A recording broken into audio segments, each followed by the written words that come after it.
The North Atlantic in the winter of 1942 was not a body of water. It was a manifestation of elemental fury. It was the stage for the Battle of the Atlantic, a brutal, unrelenting struggle where victory was measured not in territory seized, but in the tonnage of supplies that slipped through the gauntlet of German U-boats to feed a besieged Britain.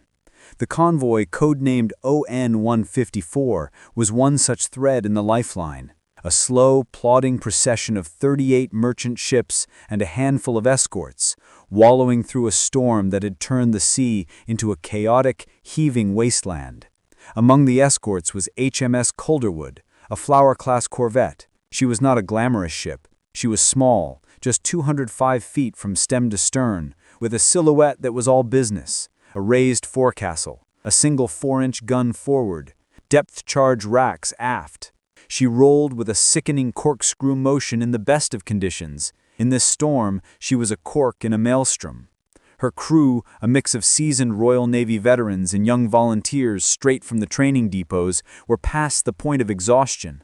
They were soaked to the skin, their faces raw from wind and salt spray, their world reduced to the endless punishing cycle of watch-keeping and trying to snatch moments of sleep and hammocks that swung like pendulums.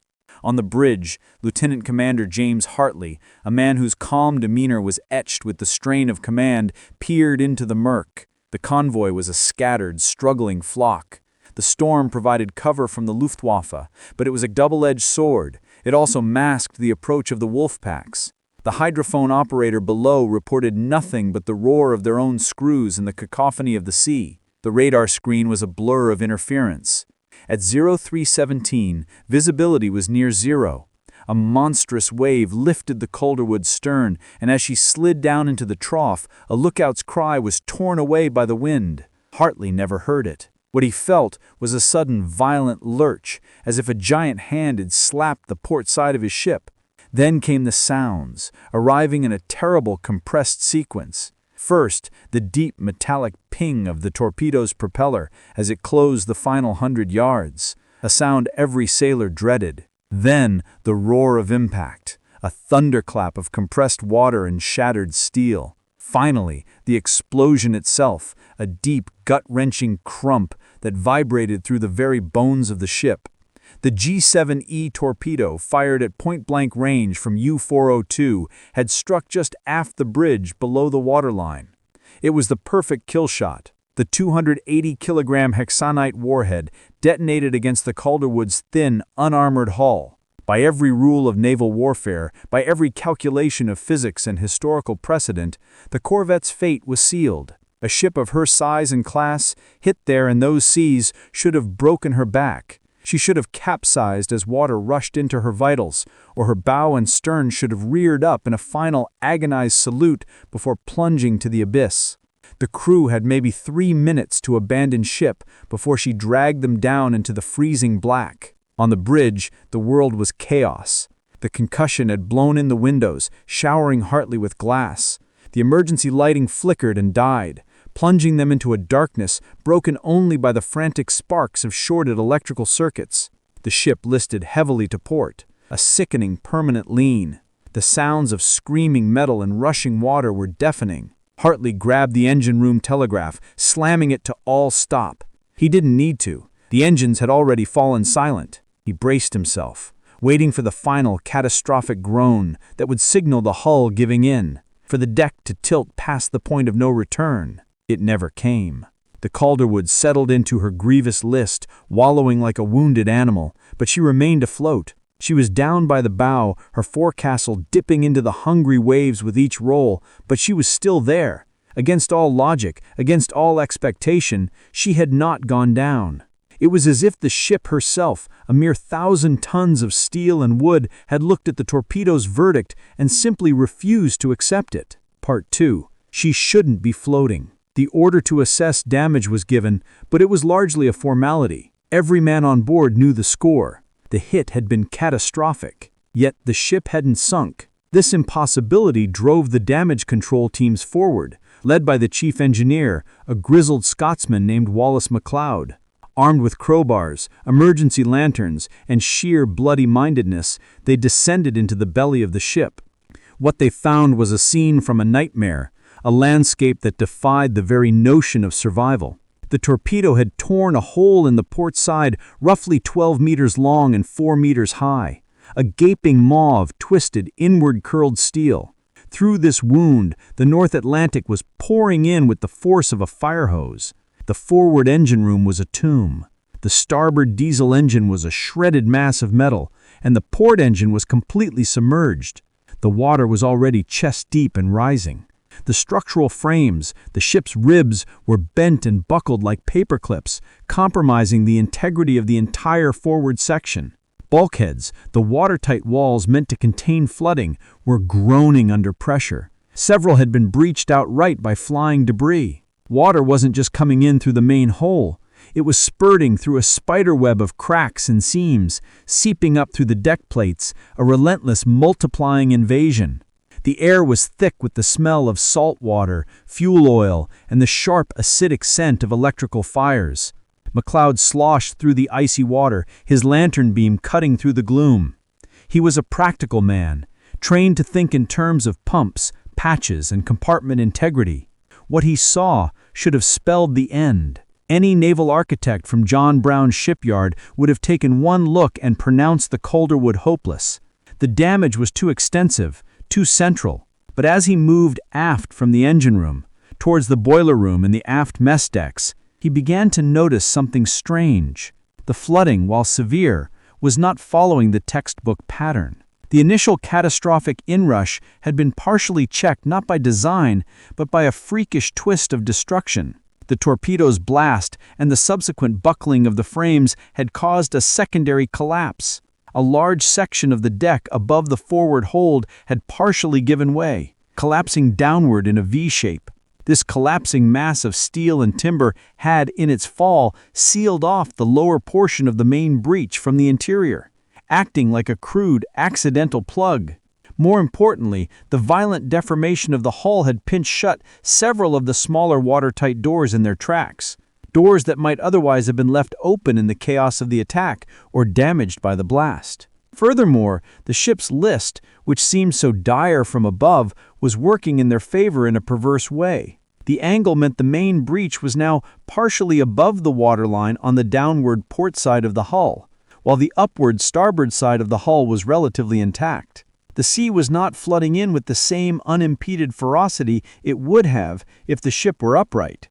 Most crucially, in the forward hold, the collapsing deck had created a series of trapped air pockets. As McLeod shone his light, he could see bubbles churning against the ceiling of the flooded space, air that had been sealed in when the structure gave way. This air was providing buoyancy, a tiny, unintended life jacket in the heart of the wound. It wasn't superior British shipbuilding. It wasn't the flawless execution of damage control drills. It was, as McLeod would later report with a shake of his head, a freak alignment of damage, a chaotic, random series of structural failures that had, against all odds, conspired to create a few critical points of resistance.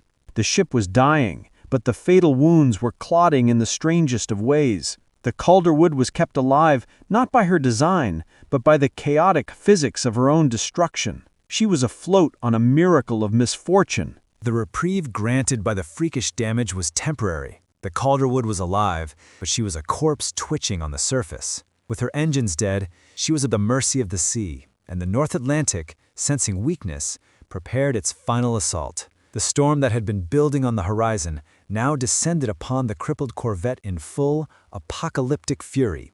What had been mountainous waves became moving cliffs of black water, their crests torn into flying spume by a shrieking wind that stripped heat from a man's body in seconds. For the next 24 hours, the Calderwood endured a torture designed by nature to break steel. Adrift and wallowing, she presented her wounded port side to the onslaught. Each wave was a hammer blow. They didn't just hit the ship, they swallowed her. The bow, already low in the water, would bury itself deep into an oncoming swell, green water cascading over the forecastle and crashing against the bridge. The hull, its structural integrity compromised by the torpedo blast, would flex and groan with a sound that was almost human, a deep, metallic moan of agony. The entire ship would tilt, the list increasing to a heart-stopping angle, the deck railings on the high side slicing through the air before she would pause, shudder, and begin the agonizingly slow roll back. Each time the crew braced themselves. Each groan of tortured metal could be the last. They expected to feel the deck tilt past the point of equilibrium, to hear the final, catastrophic rush of water as she gave up the ghost and turned turtle. It was a psychological torment as much as a physical one. The ship was a living entity in its death throes, and every man aboard was trapped inside its failing body. The battle to keep her afloat was fought with desperation and diminishing tools. The electrical pumps, starved of power from the dead generators, were useless. Chief McLeod and his men rigged hand-cranked pumps, ancient devices that required 2 burly sailors to operate, their arms burning with effort for a trickle of output. They were pathetically inadequate against the Atlantic. When the suction lines clogged with debris or the crankshaft seized from exhaustion, they resorted to the most ancient maritime technology of all, buckets. A chain of men, slipping and sliding on the canted, heaving deck, passed buckets of icy water from the flooded compartments up to the deck and over the side. It was Sisyphean. For every bucket they bailed, the sea forced in 2. Men collapsed where they stood, overcome by hypothermia, exhaustion, or sheer despair. They were dragged to the relative shelter of the aft mess deck, which had become a makeshift sickbay, their places taken by others who emerged from the storm's fury, their faces gray with fatigue. There was no hot food, no dry clothes. The galley fires were drowned. They subsisted on hardtack and sips of cold water, their world reduced to the bucket in their hands, the endless, brutalizing motion of the ship, and the prayer that the next wave would not be the one that finally sent them to the bottom. Yet through it all, the Calderwood floated. Her buoyancy was a perverse mystery. She was like a punch-drunk boxer, absorbing blows that should have killed her, swaying, staggering, but never quite falling. The very storm that sought to finish her off also seemed to be her unlikely accomplice. The massive seas, while battering her, also lifted her, preventing her from settling into a static, sinking posture.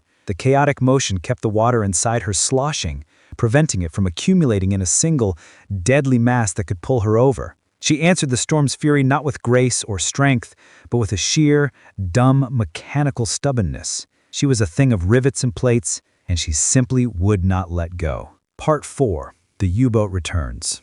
Just after midnight, in a lull between the squalls, a lookout on the bridge, a young signalman named Peters, whose eyes were raw from salt and strain, saw a shape where no shape should be. It was a low, dark silhouette, visible for just a moment as it rode up on a swell before vanishing into the trough. It wasn't another merchantman.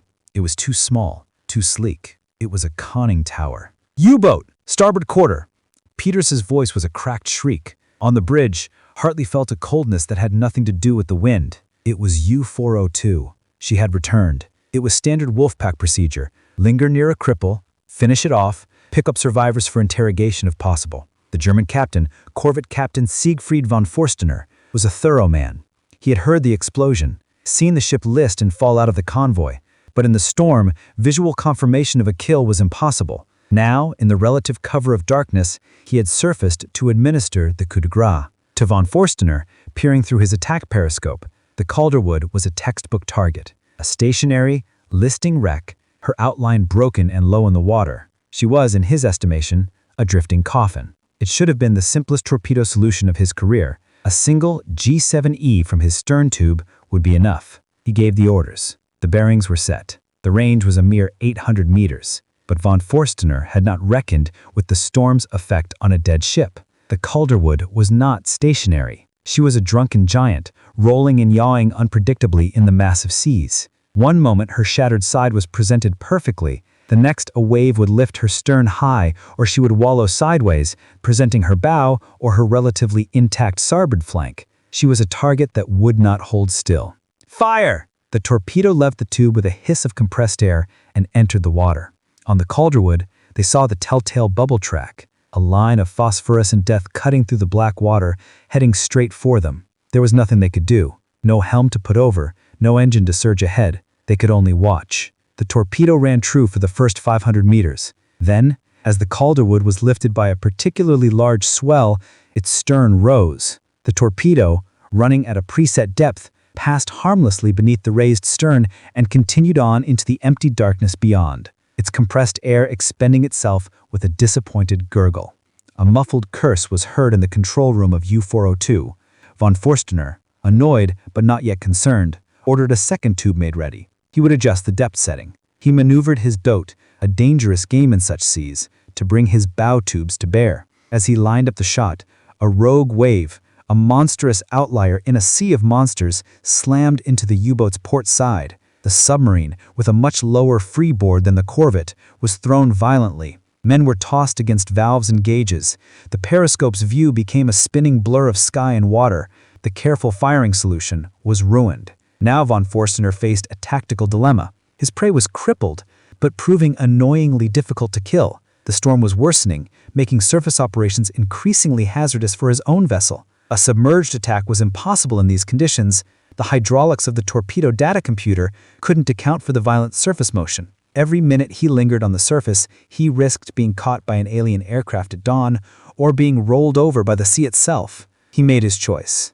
Finishing off the stubborn British corvette was not worth losing U-402. There were other, fatter targets in the convoy. With a final, frustrated glance at the dark shape rolling in the tempest, he gave the order. "Talc boat, dive, take us down to 60 meters." The U-boat slipped beneath the waves, abandoning its kill. The Calderwood, oblivious to the calculus that had just spared her, continued her lonely, agonized dance with the storm. She had survived the torpedo, she was surviving the storm, and now, impossibly, she had survived the executioner's return. The ship that should have sunk had, through a combination of chaotic damage, human grit, and sheer meteorological luck, endured 2 direct attempts to send her to the bottom. Dawn on the North Atlantic brought no relief, only a grim, gray light that revealed the full extent of the Calderwood's agony. The storm had begun to abate, shifting from a shrieking fury to a sullen, grinding assault.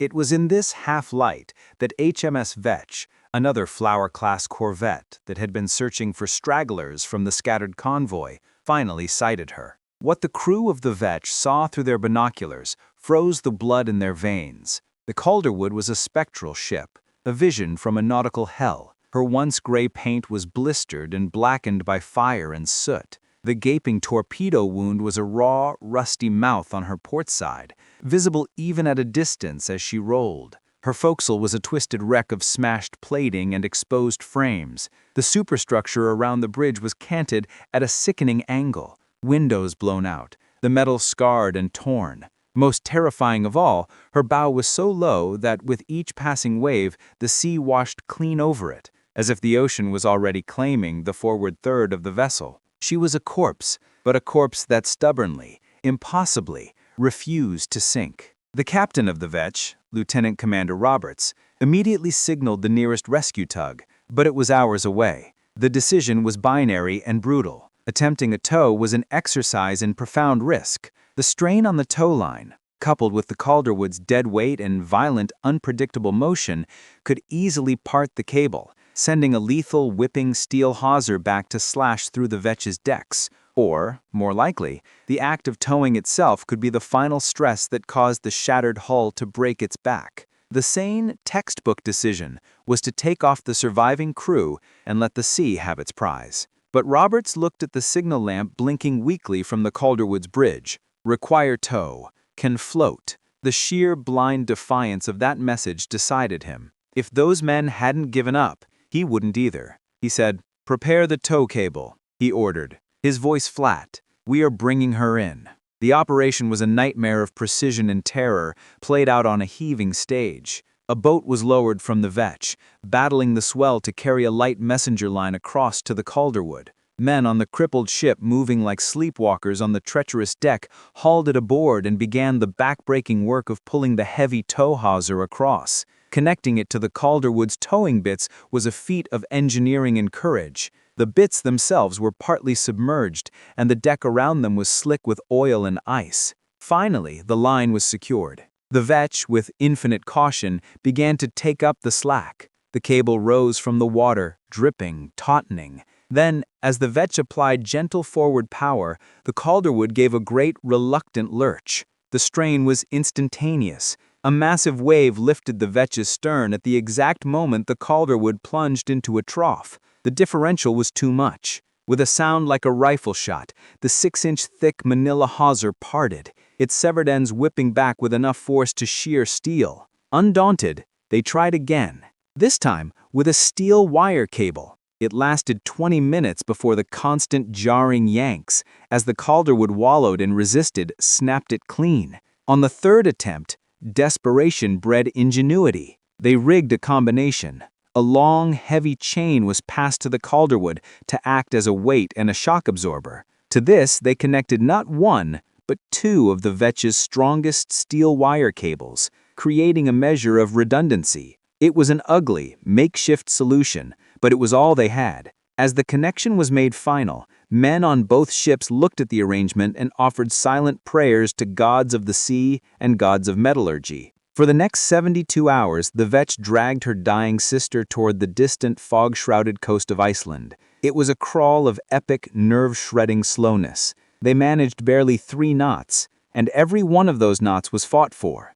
The tow cables hummed with a terrifying, high-pitched vibration that could be felt through the decks. Every time the Calderwood was seized by a particularly violent roll or yaw, the cables would go slack and then snap taut with a jarring bang that shook both vessels. Aboard the Vetch, a team of naval engineers who had been transferred via breeches buoy studied the Calderwood's profile through telescopes. They were men who understood stress calculus and the limits of welded steel. Every few hours they would confer, their faces grave. "This is it," one would say, pointing to a new buckle appearing in the hull plating near the breech. "The next big strain will fold her in half." They waited for the sound, the definitive, catastrophic groan that would signal the end. It never came. The Calderwood continued its grotesque, submissive dance behind the tow ship, bending, groaning, but refusing to break. When the ragged silhouette of Reykjavik finally emerged from the mist, a collective disbelieving exhaustion settled over both crews.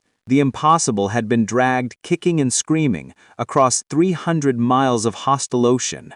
As the Vetch, with its barely afloat charge, limped into the sheltered waters of the harbor, work on the docks ceased. Dock workers, fishermen, and off-duty sailors gathered along the quayside, their faces masks of astonishment. The Calderwood was a spectacle of survival that defied comprehension. Up close, the damage was even more appalling. The torpedo hole was a cavern, its edges curled inward like the petals of a monstrous steel flower. The interior was a frozen tableau of destruction, twisted machinery, collapsed decks, a solid block of ice forming in the flooded forward compartments from the freezing spray. It stunk of salt, oil, and decay. She was not a ship that had been saved. She was a ship that simply hadn't sunk. A team of senior marine engineers from the Royal Navy's repair base swarmed over her as soon as she was secured to the buoys. Their mission was twofold: to see if she could be repaired, and to understand how she was still afloat. For days they mapped the damage,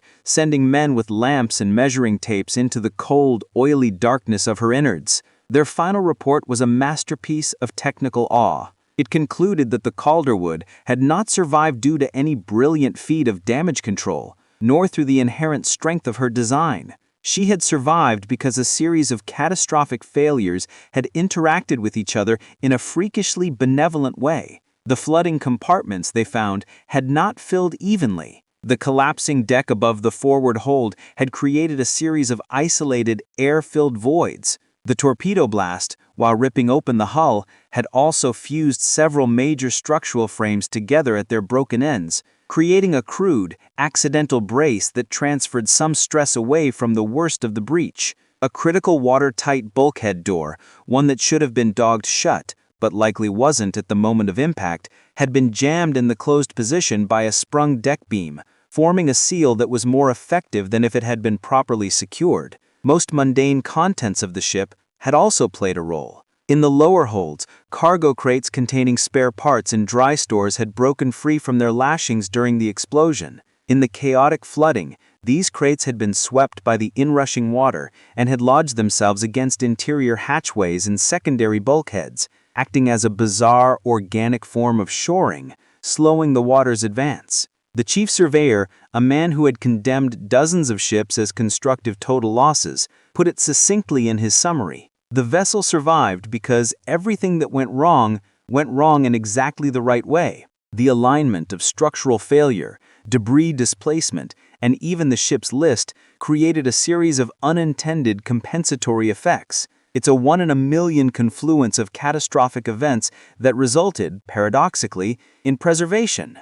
It wasn't luck in the conventional sense. It was a chaotic, unrepeatable miracle of physics, held together by rust, twisted steel, and stubborn inertia. The Calderwood was a ship that should have sunk, a statistical certainty that had been defied by a perfect storm of improbabilities. It was a testament not to design, but to the chaotic, occasionally merciful, whims of an uncaring sea. The official assessment from the Admiralty, delivered by courier from London, was brief and brutal. Based on the initial surveyor's report from Reykjavik, HMS Calderwood was to be classified a constructive total loss. The recommended action was immediate stripping of usable equipment and ordnance, followed by breaking up. The calculus was coldly logical. The war was consuming ships and materiel at a staggering rate. Shipyard space in Britain was a precious commodity, reserved for building new vessels or repairing those with less catastrophic damage.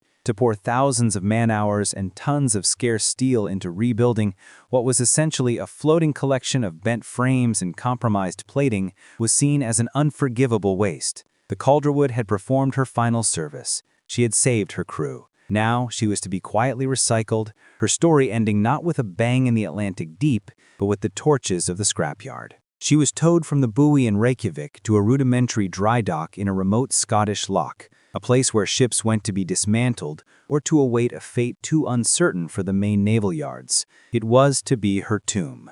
A skeleton crew of dockyard men, their job one of dissection rather than healing, boarded her. Their task was to begin the inventory of salvageable parts, the 4-inch gun, the depth charge throwers, the radios, any wiring or piping that hadn't been ruined by salt water. But as they moved through her, illuminating her wounds with work lights, a different narrative began to emerge. The chief of the dockyard team, a taciturn Yorkshireman named Arthur Briggs, who had been fixing ships since the days of coal and canvas, took a long, slow walk from stem to stern. He didn't just look at the damage. He looked at what was not damaged. He tapped frames with a hammer, listening not for the dull thud of corrosion, but for the clear ring of solid metal. He traced the lines of stress through the hull, following the paths the force of the explosion had taken. He summoned his foreman. "Forget the inventory," he said, his voice echoing in the empty, cavernous hull. "Get me the original blueprints, and fetch the naval architect from Rosyth.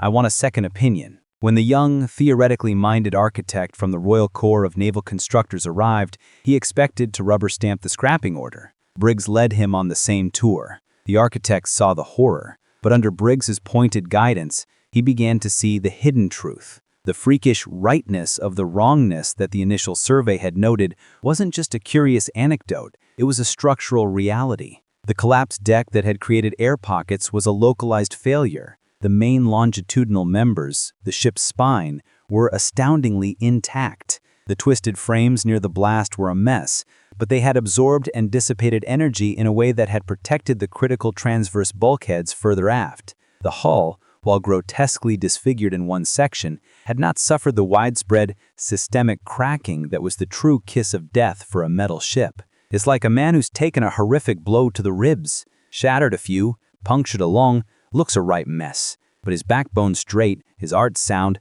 and his legs still work. He's in for a long, painful recovery, but he's not a dead man. The architect, his academic caution warring with the evidence before his eyes, conducted his own calculations. He modeled the stresses, assessed the remaining strength of the keel, and evaluated the feasibility of cutting out the entire midsection and grafting in a new one, a procedure of monumental complexity, but not impossibility. His report to the Admiralty was a masterpiece of professional hedging, but its conclusion was clear. Contrary to initial appraisal, the structural integrity of the vessel, while severely compromised in localized areas, has not been critically undermined in a global sense. A full reconstruction, while economically marginal and resource-intensive, is technically feasible. The word feasible was all the advocates for the Calderwood needed. A sentiment had taken root, first among the dockyard workers who had come to admire the ship's stubborn refusal to die, then among a few sympathetic officers in the supply branch.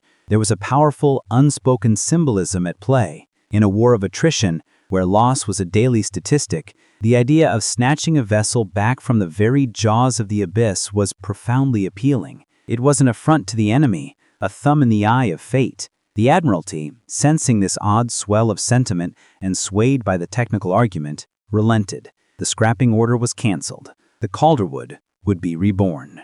What followed was 18 months of surgery on a scale rarely attempted. The dockyard became an operating theater. Using massive hydraulic jacks, engineers carefully straightened the tortured frames that could be saved. Entire sections of hull plating were cut away with oxyacetylene torches, the screech of metal echoing in the lock for months. A prefabricated midsection, built from the keel up in a Newcastle yard, was floated into position on giant barges. The process of joining the old bow and stern to this new middle was a ballet of precision welding and sheer brute force, involving lasers, a nascent technology, for alignment, and armies of riveters working in deafening shifts. It was not cheap. It was not easy. The cost approached that of building a new corvette. But slowly, agonizingly, the Calderwood regained her shape. The gaping wound was sealed over with fresh steel, a massive, jagged scar that would forever mark her port side. Her superstructure was rebuilt.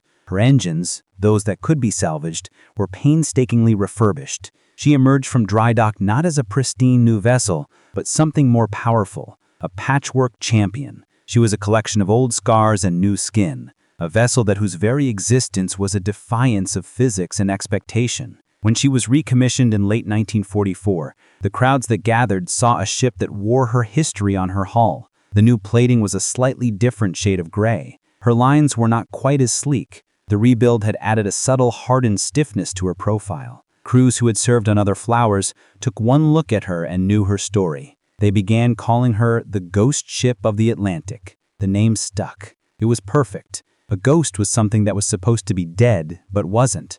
A ghost was a presence that defied explanation. The Calderwood had been pronounced dead twice, once by the torpedo, once by the Admiralty, and yet here she was, sailing again. She returned not to the front lines of the convoy war, but to vital duty in the coastal waters around Britain, escorting coastal convoys, patrolling for mines, serving as a guard ship. In this role, she outlived other corvettes that had suffered far less damage, but had succumbed to the mundane perils of war. Mines, collisions, or simply the relentless wear and tear of the Atlantic service. Her survival became a quiet legend, a story passed between sailors in wardrooms and enlisted men's quarters. It was a story that contained no great act of heroism, no epic battle. Instead, it spoke of a different kind of fortitude, the stubborn, unkillable persistence of a machine that, through a chaotic alignment of misfortune and resilience, simply refused to accept its allotted fate. The grand, tragic narrative of the war at sea,